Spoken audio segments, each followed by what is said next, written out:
Ito ang mga kasama ko ngayon sa paglalakbay dito sa aming lugar.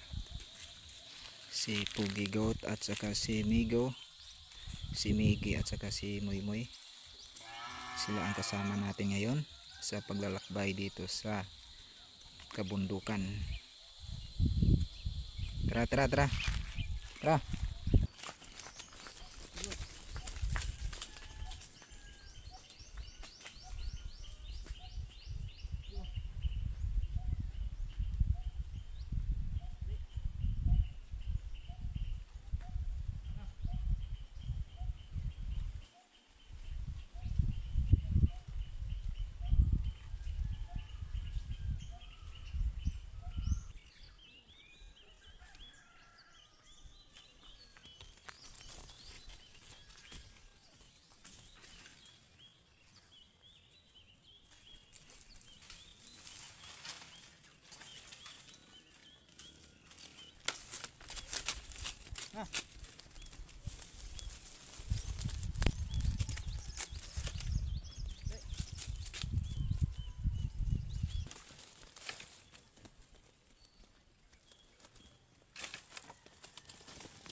Ang hinahanap namin dito ay baka may treasure o may kayamanan dito na nakadikit. Yung ano ba, yung gold. Baka may nakadikit na gold dito kaya tinitingnan namin o tinitingnan ko dito. Baka may gold na nakadikit dito sa bangin na ito. At saka baka mayroon ding ligwan. Masarap kasi ang honey nun, yung ligwan. Kung hindi nyo alam yung ligwan, yung parang pukyutan pero maliliit yon, may honey din yon. Pero ang talagang sadya namin dito ay baka mayroong treasure na nakalagay dito sa bangin na ito. Kaya tinitingnan ko baka may treasure na nilalagay dito ang yung mga hapon ba. Baka may nilagay ang mga hapon dito na treasure ito sa bangin na ito. Kaya tinitingnan namin ang mga kasama kong kambing. Baka may nakatagong kayamanan dito. Pero wala akong nakita na palatandaan na may inilagay dito na treasure.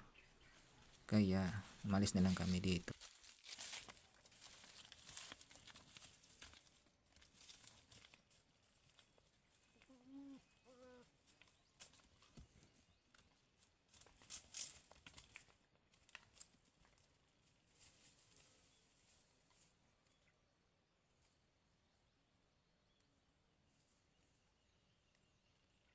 May nakita akong mga bunga ng bayabas kaya pinitas ko at pinapakain ko sa mga alaga kong kambing para mabusog din sila, para hindi sila mapagod sa aming paglalakbay.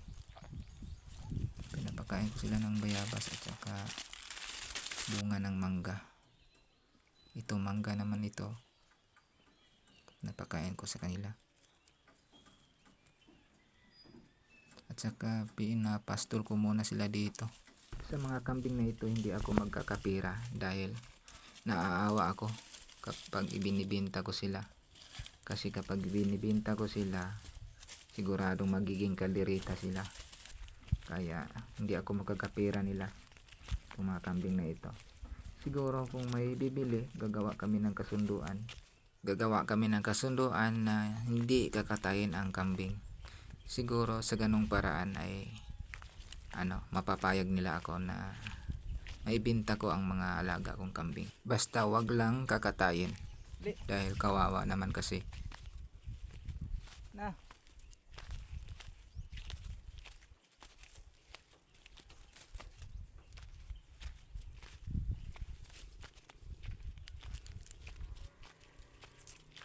Li, ugot.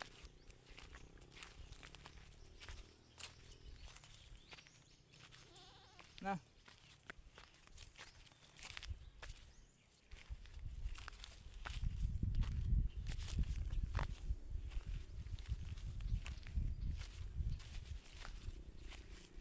Li.